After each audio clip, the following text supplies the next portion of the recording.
Hello and welcome to the first episode of Lives Between, a podcast exploring the lives between the generations, where we will look at topics and ways that we, as a variety of generations, see the world.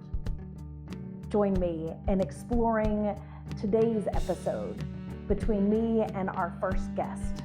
Hello, my name is Monica Andrea Baxter. I've been in Stockbridge Presbyterian Church my whole life, which is now 17 years. I'm an upcoming senior in my school, and later on, I hope to be public speaking more like this, and I'm really happy to be here.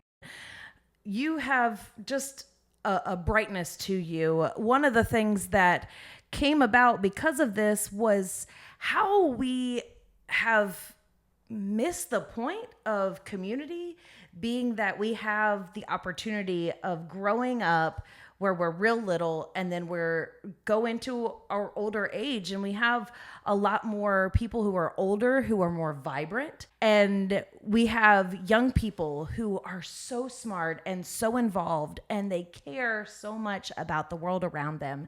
And so that's what this is, the idea to bridge between lives, the lives that are between us. And the things that I'm hoping to do is I'm hoping that we're going to do a few things. We're going to have an icebreaker question. And so I'm going to have you just give us a fun icebreaker question to start off. Oh, what's your favorite type of music? My favorite type of music. So there's two.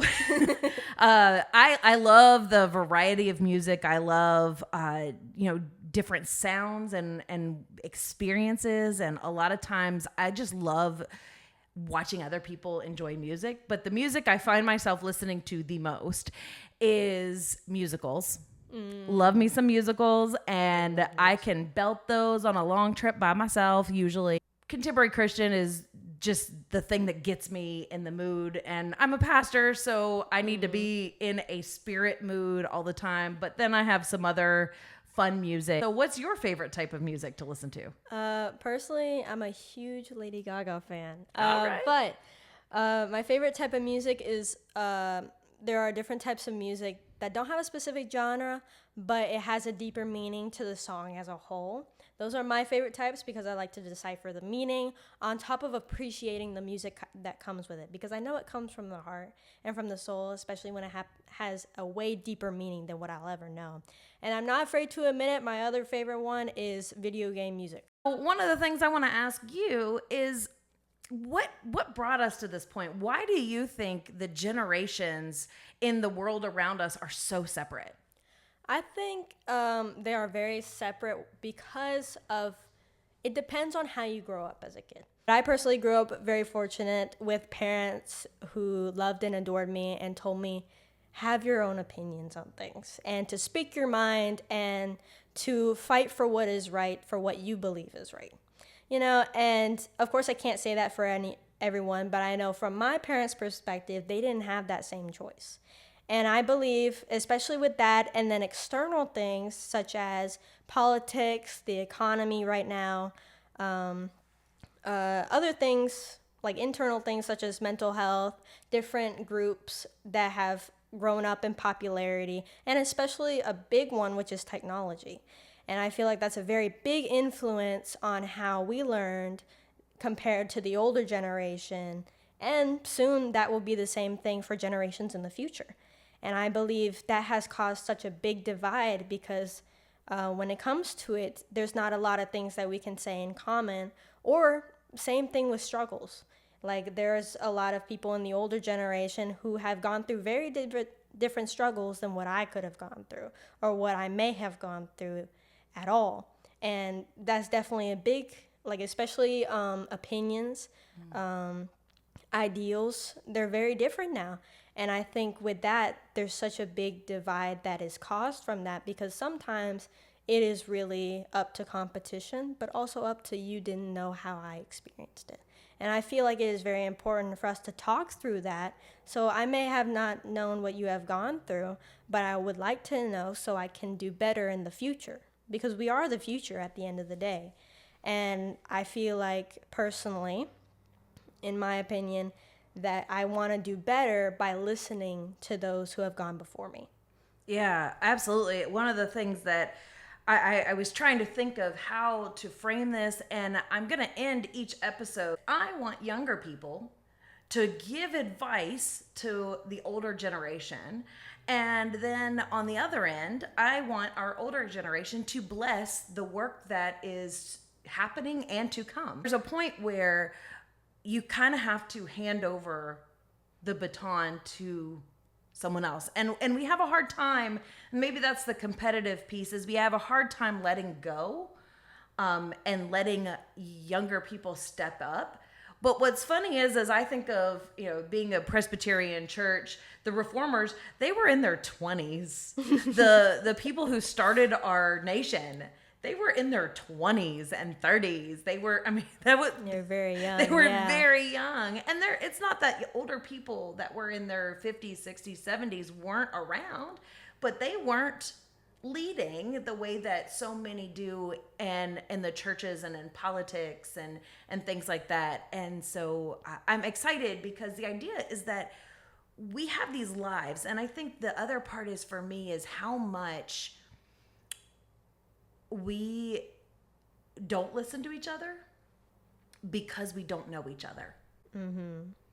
And I always think, when it comes to ideals, is that we fight ideals, but we forget that we're fighting a person. So, and one of the other things that I'm doing is bringing these topics of whatever is happening in life and bringing the two people together, and so life intersect. I think when it comes to faith and life intersecting, it definitely comes down to how you grew up.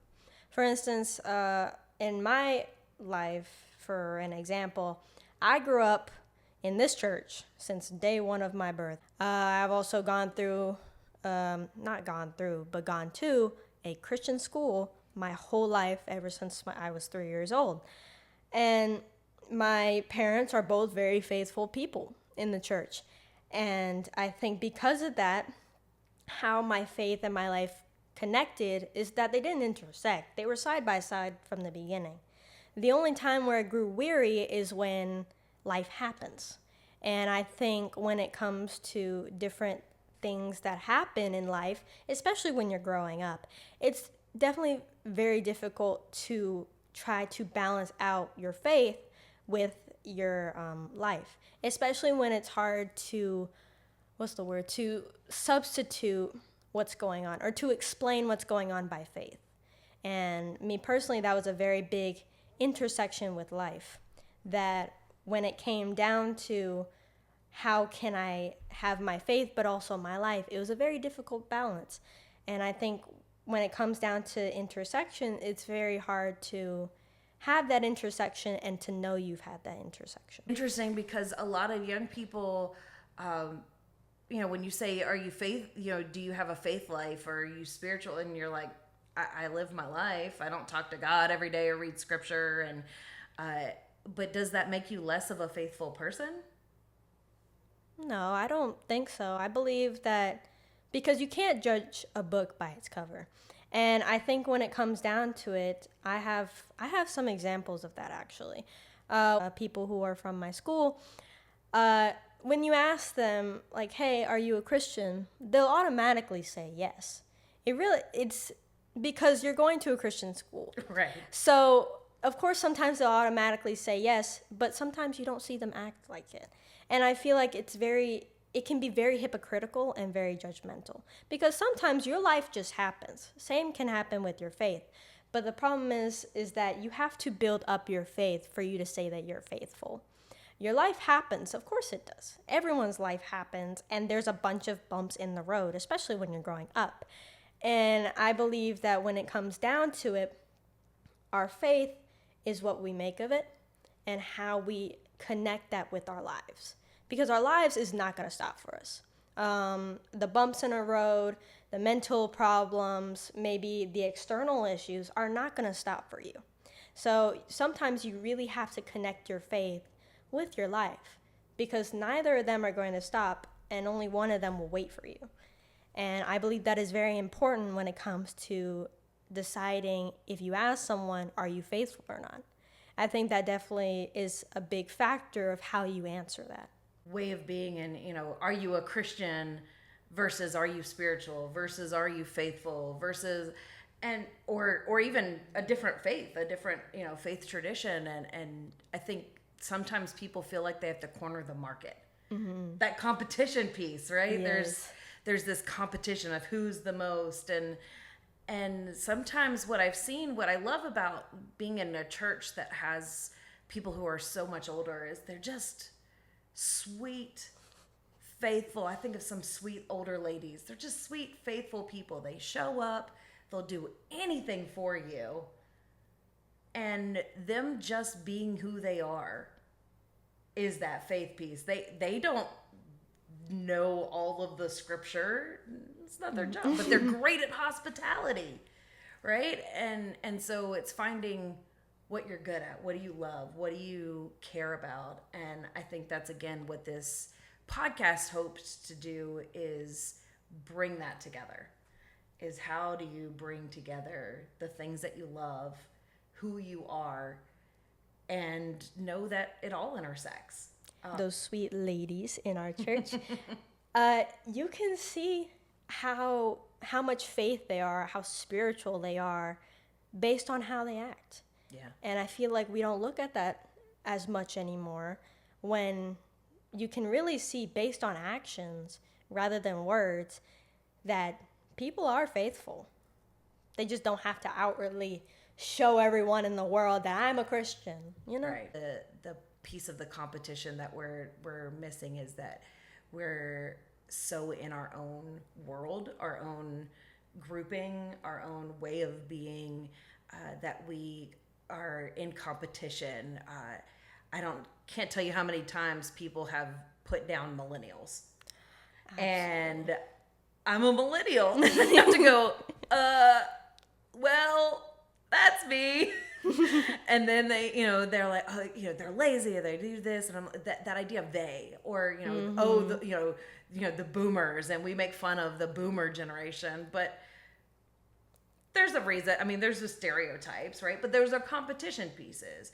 Is who's got the hold on something, and instead of saying, hey, you who have lived 10, 20, 30 years or longer than I have, you have been in a lot of these spaces. You've been through college. You've been through finding a job, falling in love, going places. You have, a viewpoint on music. You have a viewpoint on your dreams in the future, or, what things you ended up doing in life, politics. Like, you have a viewpoint on all that. But we forget the other side is you have a viewpoint on all that. You're studying it, but you're seeing it. And your generation, as people that are in high school and maybe a little bit younger and a little bit older, you see things that we would have never dreamed of being exposed to at your age. Truly. Yes, like violence. I feel like the biggest blindfold ever is that we are people. All of us are people, no matter what religion, background, history, ethnicity, gender. We are people. And I think sometimes I just get that hit whenever I'm on a long car ride or I'm in a place with massive groups of people, that I'm just like, dang, all these people have their own lives. They're all going somewhere. Or, they've all felt something. What advice do you have to me, maybe in terms of the fact that I'm doing this podcast? What advice do you have? I think the greatest advice is to be open. Communication is always, I think, is the greatest motivator for people. Is that, hey, I want to know your story. And I think if ever someone asks me, hey, I want to know how you feel about this, it makes you feel special. And especially if you're listening in and you're not saying it just to say it, it makes a difference when it comes to especially a podcast, a video, whoever's listening. it makes a difference. And I believe that when it comes to communication and being very open-minded, it helps. It grows a community. It allows people the time to say, hey, that I feel the same. Well, I have a blessing for you. I am going to bless you to do the work of your senior year and getting into college. Know that you have a voice that is special, and I think the blessing that I bestow upon you is that this itself, this project, is an inspiration of yours, whether you knew it or not, and that you are able to do volumes more than you ever thought. But that the blessing too is that you will keep staying in community.